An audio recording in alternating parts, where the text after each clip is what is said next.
Hello friends, welcome to electronics bus. आज के video में हम सीखेंगे डबल अर्थिंग क्यों की जाती है। कंपनियों में आपने देखा होगा मोटर्स में, कंट्रोल पैनल्स में या ट्रांसफार्मर्स में डबल अर्थिंग कनेक्ट की जाती है। तो डबल अर्थिंग क्यों कनेक्ट की जाती है और डबल अर्थिंग करने का सही तरीका क्या है, ये देखेंगे। आइए उससे पहले समझते हैं अर्थिंग क्यों ज़रूरी है। अर्थिंग करने का पहला कारण है, जैसा कि आप जानते हैं मोटर की जो बॉडी होती है और कंट्रोल पैनल्स की बॉडी होती है वो मेटल की बनी होती है। तो जब भी शॉर्ट सर्किट होता है तो करंट मोटर की बॉडी में आ जाता है। इससे जो भी ऑपरेटर होगा या जो भी उसे टच करेगा तो करंट का शॉक लगने का खतरा रहता है। इसलिए उसको ग्राउंड करने के लिए हम अर्थिंग का यूज़ करते हैं। फिर दूसरा कारण है कि जब भी शॉर्ट सर्किट होता है तो करंट बहुत ज़्यादा बढ़ जाता है और ऐसे में हमारे अदर इक्विपमेंट जो होते हैं वो ख़राब होने के चांसेस होते हैं, इसलिए भी अर्थिंग की जाती है। और तीसरा कारण है कि शॉर्ट सर्किट के टाइम पे आग लगने का खतरा ज़्यादा होता है, तो आग से प्रोटेक्शन करने के लिए, बचने के लिए हम अर्थिंग का यूज़ करते हैं। तो ये 3 कारण थे अर्थिंग करने के। अब आगे देखते हैं कि डबल अर्थिंग क्या होती है। डबल अर्थिंग में हम एक ही मोटर को 2 अलग अलग अर्थ पिट से कनेक्ट कर देते हैं।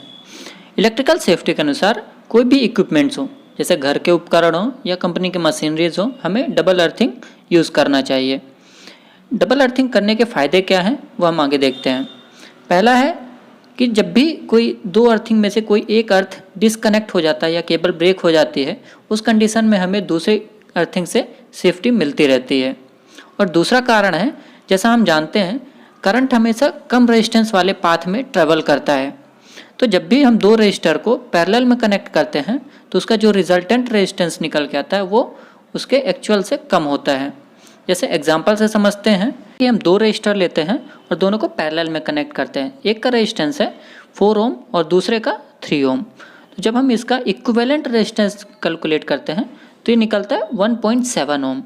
इसी तरह जब हम डबल अर्थिंग करते हैं तो हमारा दोनों रेजिस्टेंस जो होते हैं वो पैरेलल में कनेक्ट होते हैं और जो नेट रेजिस्टेंस होता है वो कम हो जाता है, जिसकी वजह से शॉर्ट सर्किटेड करंट या लीकेज करंट जो है आसानी से अर्थिंग के थ्रू ग्राउंड हो जाता है।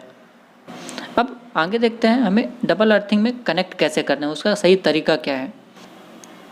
कई लोग गलती करते हैं इसमें कि एक ही अर्थिंग पिट से 2 कनेक्शन या 2 वायर निकाल के एक मोटर में कनेक्ट कर देते हैं, जो कि गलत तरीका है। हमें 2 अर्थिंग के वायर 2 अलग अलग अर्थिंग पिट से निकालना है और सेम मोटर में कनेक्ट करना है और दोनों अर्थ पिट को शॉर्ट कर देना है। दोस्तों, यदि वीडियो हेल्पफुल लगा है तो प्लीज़ वीडियो को लाइक कर दीजिए और मेंटेनेंस से रिलेटेड वीडियोस को देखने के लिए चैनल को सब्सक्राइब कर लीजिए। Thank you.